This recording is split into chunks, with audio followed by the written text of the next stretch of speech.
People are always speaking, even when their lips are sealed. If you can learn to listen to the language that has no words, you will never walk blindly through life again. We live in a world where words can be polished, rehearsed, and dressed up in the finest clothes. But the truth? The truth hides in plain sight. It rests in a glance that lingers too long. It dances in the way someone's shoulders lift when you ask a question. It whispers in the tiny tremble of a voice that swears everything is fine. You see, human beings are storytellers by nature, but not all of our stories are told out loud. The most honest stories are written in our bodies, our tone, our silences, and our contradictions. When you learn to read these silent novels, life changes. You will know who's trustworthy before they ever break a promise. You will feel the hidden pain behind someone's smile before they even confess it, and you will recognize the walls people build and how to walk around them. If you stay with me until the end of this talk, you will not just hear tips. You will learn the art, the soul-deep skill of understanding people in a way that makes them feel seen. This isn't about being manipulative. This is about being present enough to hear the heart behind the heartbeat. The eyes do not just see, they confess. They are the unguarded gates of the soul, the one part of a human being that resists full disguise. You can paint them with makeup, frame them with glasses, or hide them behind lashes and lids. But still, they speak. Sometimes they scream. Sometimes they whisper so softly that only a patient observer will hear them. But they are always speaking. If you want to read someone instantly, you must first become a student of this language. It is not enough to glance. You must look with intention, with stillness, with the kind of patience that invites truth to show itself. The eyes tell on us when our words are busy dressing up in politeness. They leak secrets when our mouths are committed to lies. They reveal hunger when our voice says we are satisfied, and they betray fatigue when we are determined to appear strong. When a person looks away too soon, it is rarely just distraction. Often, it is a retreat from exposure. Our gaze meets theirs, and something inside them trembles. Not always from guilt, but sometimes from the rawness of being seen. To hold someone's gaze is to risk being known, and not everyone is ready for that. Watch where their eyes travel when your question brushes against the truth. Do they dart toward the floor as if the answer lives somewhere at their feet? Do they flick toward the door, searching for escape? Or do they close briefly as though they are turning inward, pleading for a story to sound believable before they release it? Pupils, too, tell their stories. They are shy storytellers, impossible to command completely. In the presence of joy, connection, or attraction, they widen without permission. In fear or distaste, they constrict, as if trying to let in less of what they are seeing. The change can be so subtle that it requires a quiet eye to catch it. But once you notice it, you cannot unsee it. You will recognize when someone's interest in you is real and when it is a rehearsed politeness. The rhythm of the eyes is as important as their focus. Some people will look too long, holding eye contact with a kind of stiffness meant to prove sincerity. It is the difference between a river flowing naturally and water being forced through a pipe. Real connection has a rhythm, a natural dance of looking and looking away. When someone is trying too hard to convince you, the dance is gone, replaced by a grip. That grip is not intimacy, it is control. There are also the eyes that wander in the middle of a conversation, not out of rudeness, but because the truth inside them is too heavy to carry while meeting your gaze. They may be constructing a careful answer in their mind, and the eyes need the freedom to roam in order to find the right words. Or perhaps they are afraid that the truth might spill out if they stand too close to the well of their own emotions. Even the blink is a sentence in this silent language. A rapid flutter may betray anxiety, an overworked mind, or the tension of keeping a secret. A slow, deliberate blink can mean fatigue, irritation, or an attempt to block out something unpleasant. The absence of blinking, on the other hand, often signals heightened focus, perhaps on you, perhaps on their own internal struggle. You will notice, too, how the eyes change when a person is telling you about something they love. They soften, they brighten. The gaze becomes more fluid, less guarded. The edges of their eyes lift as if their very soul has tilted toward the light. Even if their mouth remains measured, even if their tone remains flat, the eyes will carry the glow of joy. When someone is lying, the eyes can betray them in countless small ways. They may blink more or less. They may avoid your gaze during the lie and seek it immediately after to see if you believe them. They may look to their left or right depending on whether they are recalling memory or inventing it. Though be careful, for this is not an exact science. Human beings are not machines, and their eyes cannot be read as simple codes. Context is everything.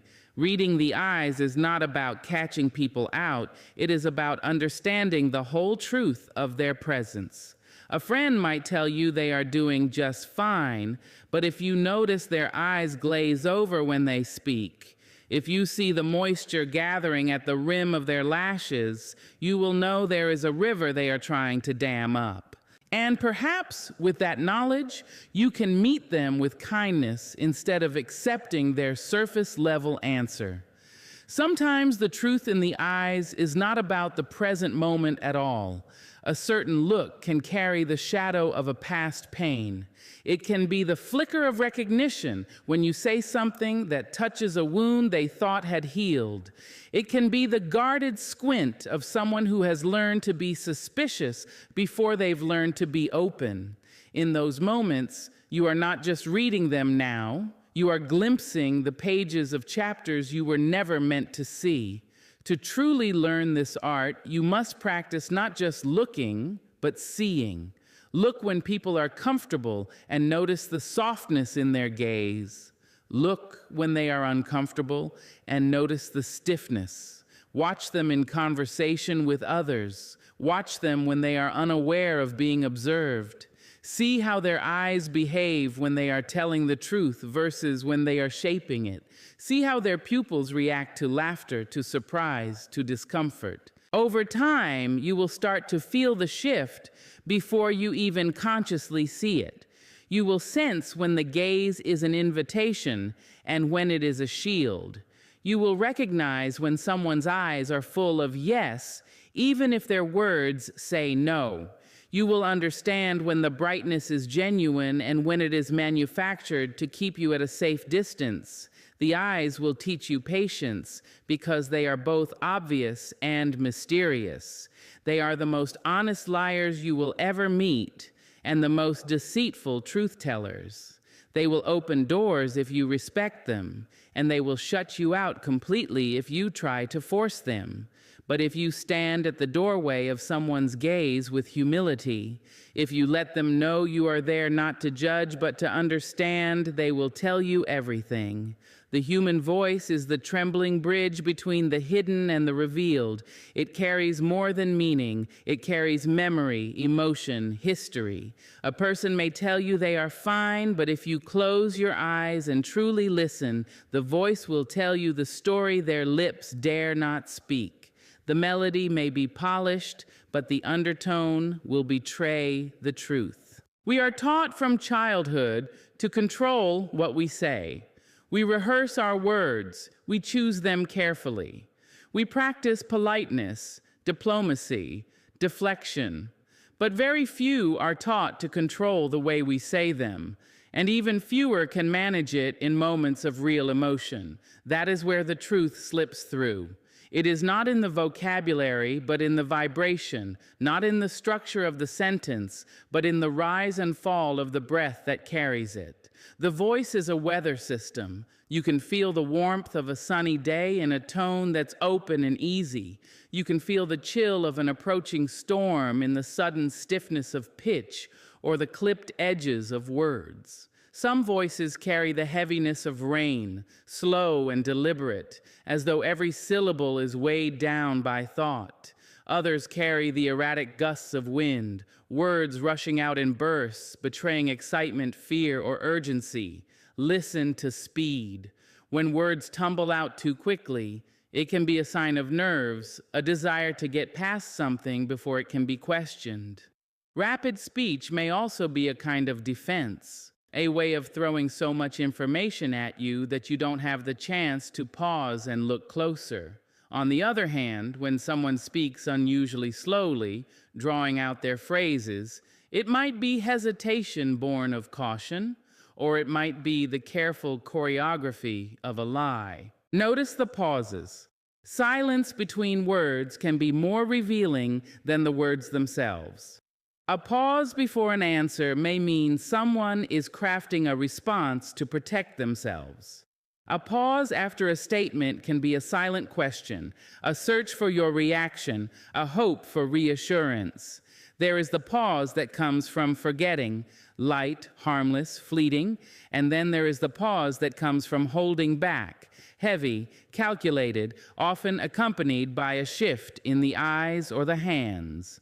Listen for cracks. A voice that breaks mid-sentence, even slightly, is rarely random. Sometimes it's fatigue, sometimes it's emotion slipping past the guard.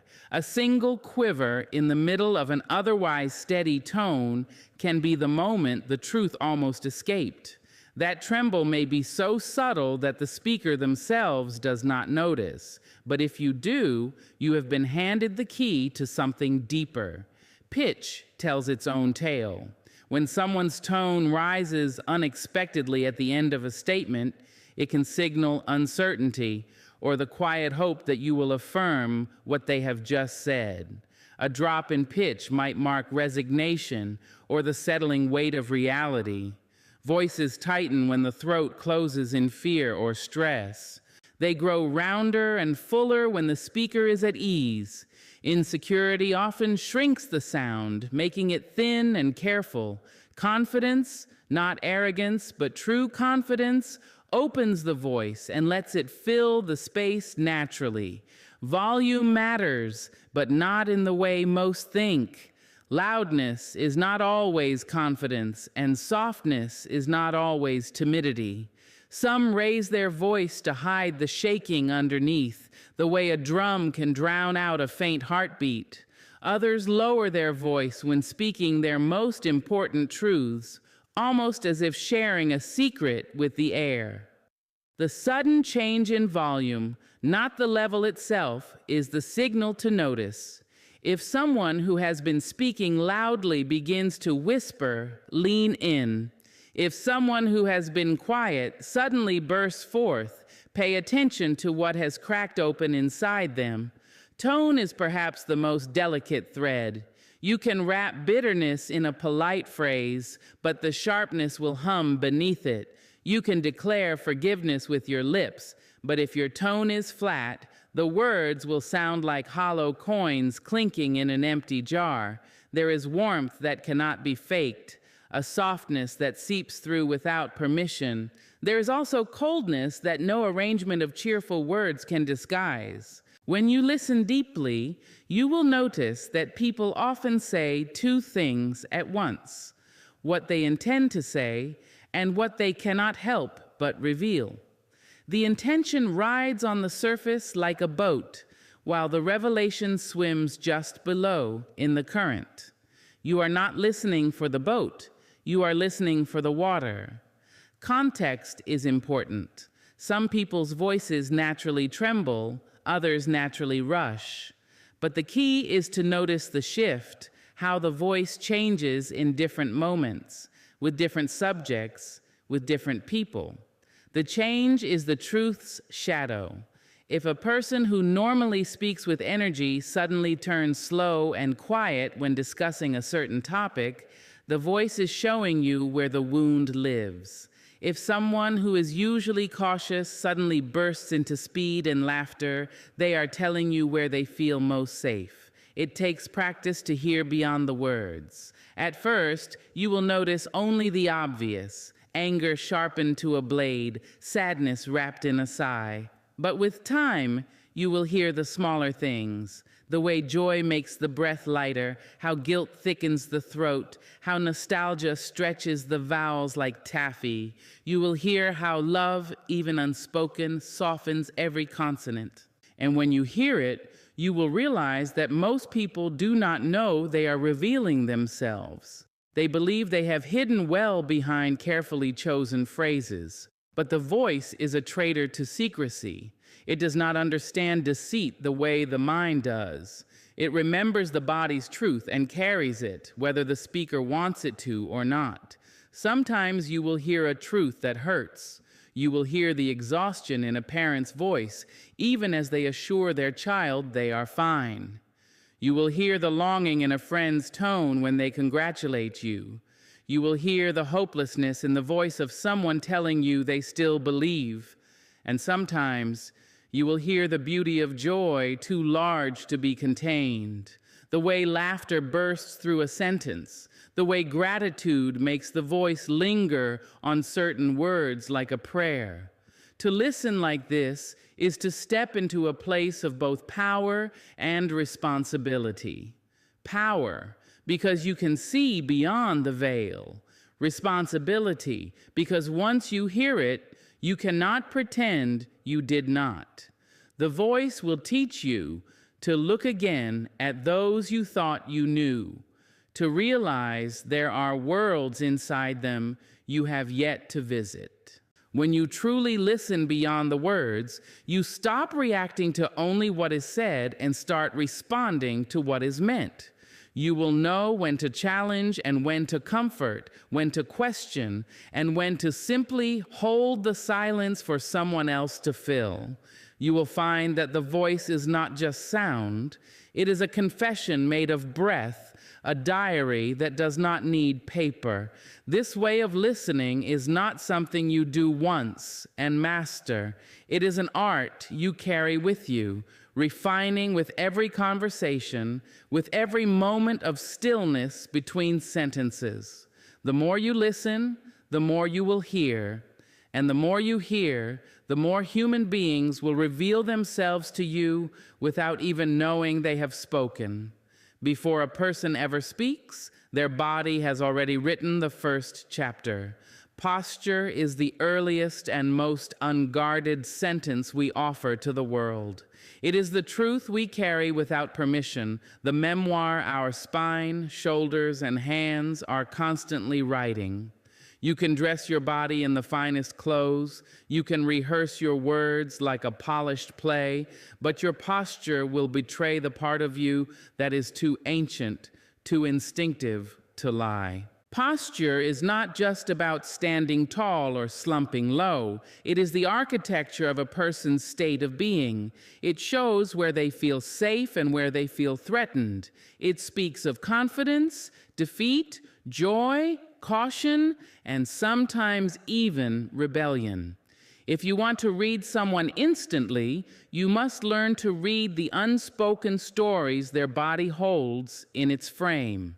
When someone walks into a room, their posture will tell you how they feel about that space, long before their mouth forms a greeting. A straight back, shoulders relaxed yet open, head held at ease. This is the posture of someone who feels welcome. They belong there, and they know it. But a body that folds inward, shoulders curling toward the chest, neck drawing down, that is a body trying to make itself smaller. This shrinking can be a shield, a way of avoiding the weight of attention. Sometimes it is shame, sometimes it is exhaustion, sometimes it is simply habit from years of carrying burdens unseen. The tilt of the head is a subtle but telling gesture. A head held level speaks of balance and readiness, while a head tilted slightly to one side can signal curiosity or empathy, or, in certain contexts, skepticism. A head tilted downward may show submission, humility, or an attempt to hide emotion. A chin lifted too high can be defiance or pride, depending on the rest of the body's conversation. Pay attention to how someone's body takes up space. Confident people expand, not aggressively, but naturally. They sit with their feet planted, shoulders open, arms resting without tension. They allow themselves to occupy the space they're in as if they have earned the right to be there. Insecure or guarded people may keep their limbs close to their torso, cross their arms or legs tightly, and keep their body angled away from others. This is not always a conscious choice. The body often retreats before the mind admits why. Leaning is its own language. Leaning forward can mean interest, investment, even affection. But the same gesture, when combined with stiff shoulders or a tense jaw, can mean dominance, the desire to control the space between you. Leaning back can be relaxation or disengagement, again depending on the rest of the posture. The key is to read posture as a whole sentence, not a single word. The shoulders are perhaps the most eloquent storytellers of all. Shoulders that roll forward often carry weight, not just physical, but emotional. Years of feeling unworthy or unwelcome can etch themselves into the curve of a back. Shoulders drawn upward toward the ears tell of tension, stress, or fear, even in someone who insists they are fine. Relaxed shoulders are rare in people who are pretending. They are the quiet signature of someone whose body has no need to defend itself in that moment. Even the way someone stands still speaks. Do they stand with their weight balanced evenly, or do they lean heavily on one foot? The former often signals stability and readiness, while the latter may reveal discomfort, impatience, or a desire to leave. Restless shifting, tapping feet, or swaying slightly are signs that the mind and body are not at ease together. Hands are often the truth tellers of posture. A person may hold their face in calm control while their hands fidget, clench, or curl into themselves.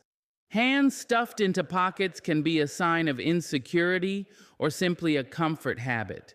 Hands resting openly on a table or in a lap often signal ease, though they can also be a display of intentional calm, the way someone might keep a mask from slipping. When someone is excited or engaged, their posture often leans subtly toward the source of their interest. Their body becomes animated, gestures widening, movements quickening. In contrast, when someone feels threatened or bored, their body often angles away from the person or object they wish to avoid. Their torso may turn slightly, even if their feet remain planted, a quiet attempt at escape without leaving the scene. There are also the small, almost invisible adjustments. The straightening of a spine when someone important walks in, the sudden crossing of arms when a sensitive subject arises, the slight stepping back when a line has been crossed. These changes happen faster than conscious thought. They are the body's way of protecting the heart before the mind can intervene. Posture can also carry the weight of the past. A lifetime of hardship can bend a back, even when the bones are strong. A childhood spent in fear can train a body to fold inward, to move quietly, to slip through spaces unnoticed. Conversely, a life of encouragement and belonging can leave its imprint in the way someone walks with lightness, the way their chest opens naturally toward the world. Reading posture requires not just observation, but empathy. It is not enough to notice that someone is slouching. You must ask yourself why without judgment. The posture of fatigue looks different from the posture of defeat, though both may appear similar at first glance. The posture of arrogance can resemble the posture of self-assurance, but the former often holds a stiffness, while the latter flows with ease. It is also important to notice the difference between public posture and private posture. Some people straighten their spine and lift their chin the moment they step into a crowd, wearing their confidence like armor. But in the quiet of a one-on-one conversation, their shoulders may sink, their frame may soften, and the truth of their vulnerability will show. Others may seem small and hesitant in public, but unfold like flowers in the presence of someone they trust. The most revealing moments often happen in transitions. Watch how someone's posture changes when they move from one group to another, when they shift from speaking to listening, when they move from a topic they enjoy to one they avoid. These small transitions are like cracks in the mask, giving you glimpses of the truth beneath. Posture is not always intentional, but it is always meaningful. It reflects mood, memory, and moment all at once. Sometimes it reflects the body's conversation with itself, how it holds the heart, how it shields the mind, how it presents the soul. When you learn to read posture, you learn to see the story someone is living right now in the present moment, unedited and unspoken. And when you truly see it, you realize that every person's posture is both a shield and a signature, a way of guarding themselves and a way of saying without words, "This is who I am today." There are moments in human interaction so brief, so fleeting, that most people miss them entirely.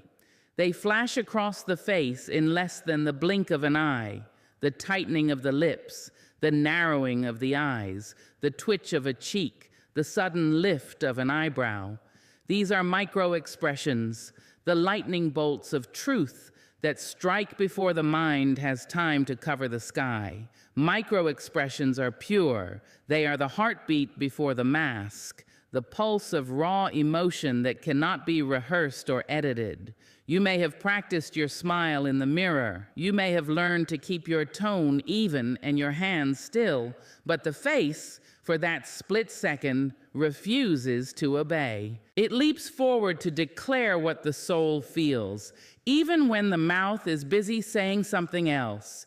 Imagine someone telling you they are happy for you, their words smooth and measured, but for a fraction of a second, before the smile settles in place, you see it, the corners of the mouth tightening, the eyes narrowing ever so slightly.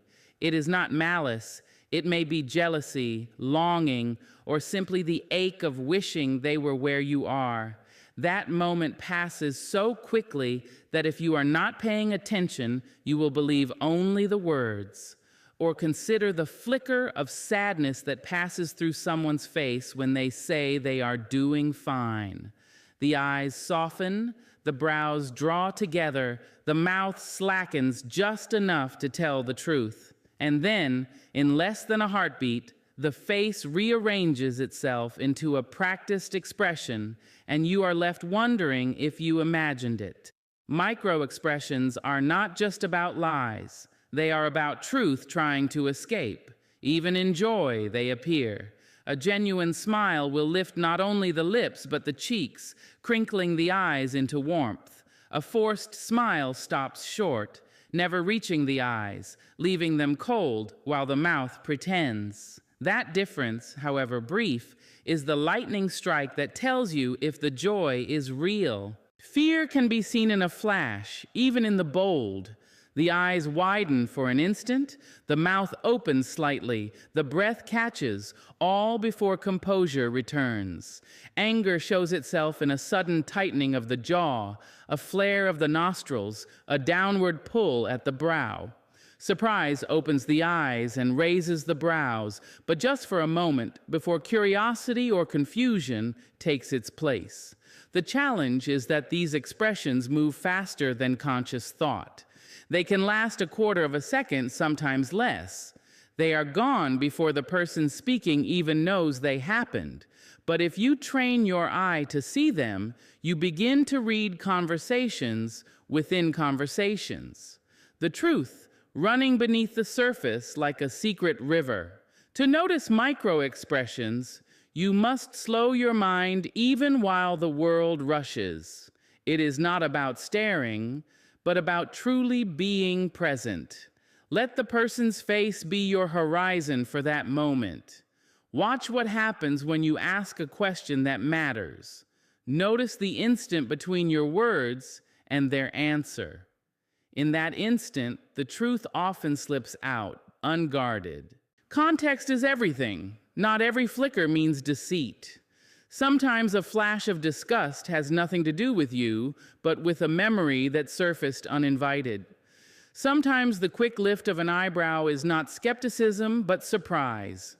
The meaning lives not in the expression alone, but in the pairing of that expression with the words, the tone, and the posture. There is a sacred responsibility in learning to read these truths, because once you see them, you will begin to understand people more than they intend to be understood.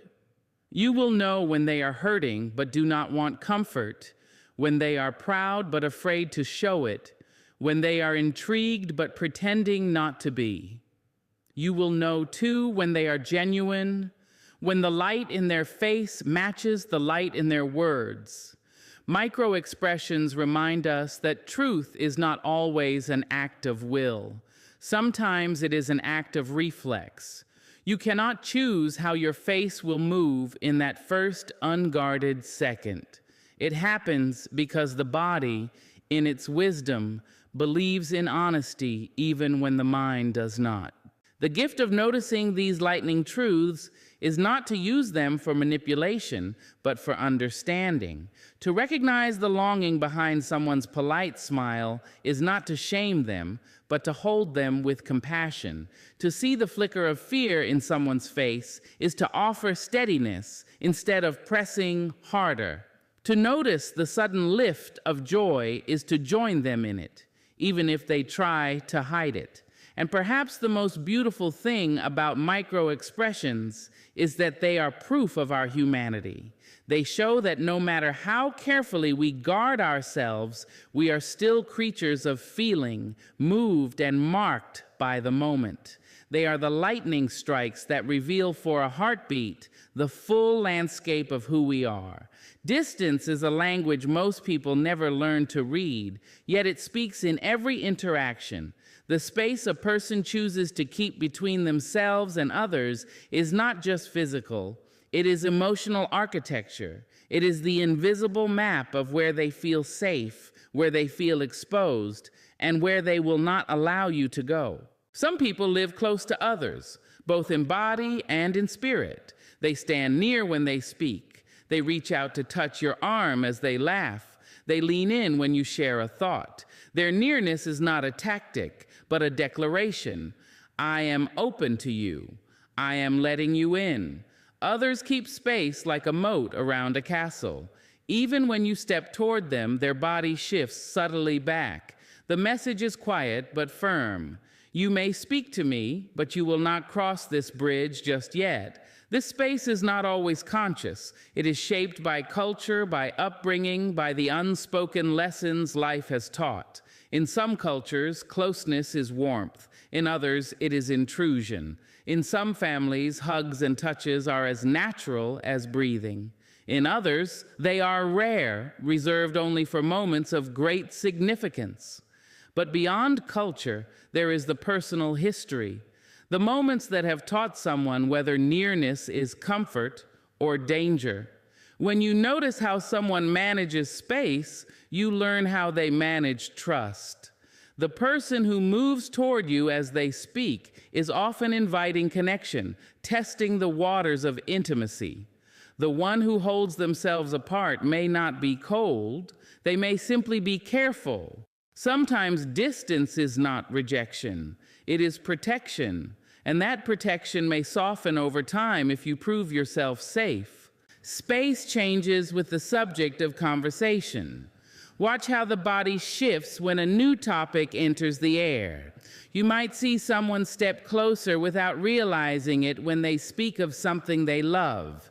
You might see them step back, even if only by an inch, when the subject touches a wound. Those inches are revelations. You will notice it in groups as well. Some people drift naturally toward the center, positioning themselves where the flow of conversation and laughter is strongest. Others stay at the edges, keeping a watchful eye but never fully immersing themselves. The center offers connection but also exposure. The edges offer safety but also isolation. Where a person stands in a room often mirrors where they feel they belong in life. Even seated, space speaks. In a meeting, two people may sit with an empty chair between them, though plenty of seats are available. In a cafe, someone might choose the table tucked in the corner rather than one near the door. These are not just choices of comfort. They are expressions of how much of themselves they are willing to share with the world in that moment. Space can be an invitation or a wall. When someone steps into your personal circle and you do not step back, you are silently saying, "I accept you here." When someone draws closer and you lean away, you are saying, "Not yet." The dance of these small shifts reveals the rhythm of trust between people. There is also the space people keep with their eyes. Some will meet your gaze from across the room, closing the emotional distance before they ever close the physical one. Others will look away until the space between you feels smaller, until they can meet your eyes without feeling exposed. The space a person carries can change depending on who is present. In the company of those they trust, they may shrink that space without thought, standing shoulder to shoulder, leaning in to share quiet words. In the company of strangers or those who have hurt them before, they may expand it, keeping enough room to retreat if needed. That shift, more than any polite smile or casual greeting, tells you exactly how they feel. Even the way someone passes by you can speak. Do they brush past lightly, acknowledging your presence with a nod or a touch? Or do they move around you in a wide arc, careful not to cross too close? The path they take says much about the path you have in their life. Reading the space someone keeps is not about closing it immediately. It is about honoring it. If someone's history has taught them to guard themselves, stepping too quickly into that space is not connection. It is invasion. But if you respect the distance, if you show them you can be near without crowding them, the moat may lower, the bridge may extend, and one day they may step toward you willingly. And sometimes the most profound understanding you can give someone is to meet them exactly where they have chosen to stand without demanding they come closer, without taking a single step back. When you truly want to understand someone, do not listen only to their words. Watch if their body agrees with them. People are skilled at speaking what they think they should say, but their movements often confess what their lips will not. The alignment, or lack of it, between words and movements is one of the clearest windows into truth. If someone says they are happy for you, but their smile is tight and their shoulders stiff, there is a story beneath that sentence. If they claim they are fine, yet their hands twist together or their eyes dart to the ground, you are hearing one truth and seeing another. Most people believe their words are the main message. But the body has been speaking far longer than language has existed, and it never entirely forgets how. Consistency is not about perfection. No one's movements will match their words in every moment. Human beings are far too complex for that. But when the core emotion is genuine, the body usually flows in harmony with the speech. Warmth in the heart shows in the eyes, in the relaxed hands, in the leaning forward of the torso. Confidence shows in a steady stance and open gestures. When there is inconsistency, the signals become jagged. A person might speak with enthusiasm, but their arms remain crossed over their chest, a self-protective shield. They may tell you they are open to ideas, yet their body angles away from you, signaling retreat. These small contradictions do not mean someone is lying outright. Often, they reveal internal conflict. A person may want to agree, but something inside is hesitant. They may want to say yes, but fear whispers no. The eyes are often the quickest betrayers of inconsistency. Words may express excitement, but the gaze can appear dull or distant. Or someone may speak in calm, measured tones while their eyes flash with anger. The body moves faster than the mind can censor, so these quick sparks of truth appear before the person even realizes it. Hands, too, are truth tellers. When words and hands move in unison, when gestures rise naturally to emphasize points, sincerity is more likely. When hands remain frozen, hidden, or fiddling nervously, there is often something unsaid. Some people will tuck their hands away when they feel exposed, almost as if hiding their truth in their own palms. The voice plays a role here as well. While the keynote about listening beyond the words touches on tone and rhythm, consistency is about whether that voice supports or undermines the message. If someone says, "I'm thrilled to be here," but their tone is flat and their words rush out too quickly, the melody of truth is missing. The music of a statement matters as much as the lyrics. One of the most telling inconsistencies appears when someone uses positive words, but pairs them with distancing movements. They might say, "That's a great idea," yet lean back, shift away, or glance toward the door.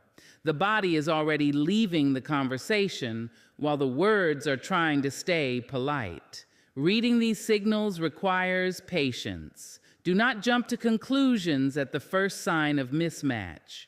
Some people are simply tired, distracted, or carrying another concern entirely unrelated to the moment. Look for patterns. If the inconsistency repeats itself over multiple topics or encounters, then you are likely seeing a deeper truth. In moments of stress, inconsistency becomes even more pronounced. A person under pressure may work hard to control their words, but forget their hands, forget their posture, forget the way their head tilts away when a certain subject arises. These are the cracks where authenticity escapes. There is also the reverse to notice, when the movements and words are so perfectly aligned that the truth is undeniable. Someone tells you they believe in you, and their voice is steady, their eyes bright, their shoulders squared toward you, their hands open in front of them. That harmony creates trust almost instantly, because we sense when a person is whole in what they are expressing. It is not only individuals we read this way. In groups, watch how collective agreement or doubt shows itself. A leader may announce a decision, and while the team says yes, their bodies shift, arms cross, and feet angle toward the exit. In that moment, the room has already voted, even if the words suggest otherwise. When you look for consistency between words and movements, you are not seeking to trap someone in a lie. You are seeking to see the fullness of what they mean. Many people cannot yet put their real feelings into words, but their bodies already speak it. Recognizing the mismatch is a way to listen to both the voice they give you and the one they cannot control. And perhaps the greatest skill is not in pointing out those inconsistencies, but in honoring them quietly. To read someone is to understand that their contradictions are part of their humanity, that the body often tells truths the heart is not ready to share. If you are gentle, if you give them space, they may one day bring their words and movements into harmony before you, not because you demanded it, but because they felt safe enough to do so. Long before a person speaks, before they shake your hand or make eye contact, they have already told you something. They told you in the weight of the air when they entered, in the shift of the room's rhythm, in the subtle stir among those already present. That is the power of the energy they carry into the room. Energy is not mystical. It is the combination of presence, intention, and emotion that radiates from someone without effort. It's the invisible fingerprint they leave on a space the moment they step into it. Some people walk in and lift the air like throwing open a window on the first day of spring. Others bring a heaviness that seems to make the light dim, even if no words have been spoken. This energy comes from within, from the beliefs they hold about themselves, the thoughts looping in their minds, the feelings humming beneath their skin. A person who has spent the morning drowning in worry carries that vibration in their shoulders, their pace, their eyes. Someone who walks in with quiet confidence carries a steadiness that settles those around them. When you learn to read people instantly, this energy becomes one of the most powerful clues. You feel it in the temperature of the moment, in the way conversations shift or pause when they arrive. If their energy is open, people lean in, voices rise, and laughter becomes easier. If their energy is closed, shoulders tighten, exchanges shorten, and people look for a reason to move elsewhere. Often, this is not about introversion or extroversion. A quiet person can carry a warmth that fills the room like sunlight spilling across the floor. An outgoing person can carry an edge that makes others wary, as if they have brought a storm inside their chest. The difference lies in the alignment of their inner world and how it spills into the outer one. Sometimes you will meet someone whose presence feels like an anchor, not heavy, but grounding. They carry themselves with a calm that tells everyone, "It's safe here." In contrast, others carry an unsettled energy, quick and sharp, and even their laughter feels like it might break into something else at any moment. You can sense this before a single word has passed between you. Energy is contagious. If you stay near someone long enough, you begin to mirror the rhythm they set. This is why we feel drained around certain people and lit up around others. The energy they bring becomes part of the air you breathe. A person walking into a meeting with tension humming through them can cause the whole room to tighten. Someone walking in with a quiet confidence can steady the table before the agenda even begins. Reading this energy requires both sensitivity and stillness. If you rush, you might misread. The surface may show a smile, but the energy beneath might still carry the fatigue of a long week. You learn by letting yourself feel the room before words fill it, by noticing whether your own body reacts with ease or caution. Energy also tells you how someone truly feels about being there. A person who arrives with open shoulders, a steady pace, and eyes that meet the moment is saying, "I am here fully." A person who enters with darting eyes, clipped movements, and a restless stance is saying, "I am here in body, but not in spirit." This matters because it reveals investment, interest, and sometimes even hidden resistance. There is a quiet art to sensing when a person's energy is masking something deeper. They may enter with forced cheerfulness, an exaggerated lightness meant to hide the weight they carry. You will see it in the small slips, the sigh between sentences, the brief closing of the eyes, the way their shoulders never quite release. Recognizing this does not mean exposing it. It means knowing there is more to them than the performance they bring. Energy is also shaped by history. A person who has been celebrated often carries a certain expansiveness. A person who has been overlooked may enter as if bracing for invisibility. Sometimes that history walks into the room ahead of them. They have worn it so long that it travels with them like a shadow, coloring the way they occupy space. When you learn to see it, you stop being fooled by polished appearances. A person can wear the finest clothes, speak the most confident words, and still bring an energy that is brittle and defensive. Another may look understated, speak softly, yet carry an undeniable gravity that draws attention without effort. The difference is in the truth of what they carry within. You can read this in the way a room itself responds. When a person with strong, warm energy enters, you might see people's faces lift, their bodies turn naturally toward them. When someone brings tension, you'll notice a subtle scattering, a pulling back. The room becomes a mirror, reflecting the energy that has just arrived. In time, you will realize that energy is often the first language we speak to one another, a silent announcement of who we are in that moment. Before the handshake, before the greeting, before the conversation, the energy has already introduced us.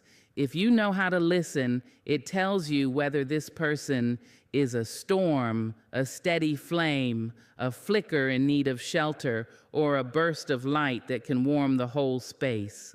And sometimes, sensing energy is not about judgment at all. It's about compassion. You will meet people whose energy is jagged because they have been carrying too much for too long. You will meet people whose energy is dim because they have forgotten their own spark. When you see this, you can choose to meet them with steadiness, with a calm that invites their own back to life. Because just as their energy touches you, yours will touch them.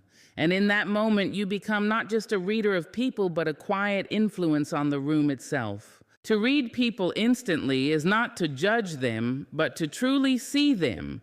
It is to honor the small truths they are too tired, too guarded, or too proud to say. When you can hear the heartbeat in the pause, when you can catch the truth in the eyes, when you can feel the story in the silence, you stop being fooled by the costumes of the world. And maybe, just maybe, when people feel seen without speaking, they will find the courage to tell you the truth themselves.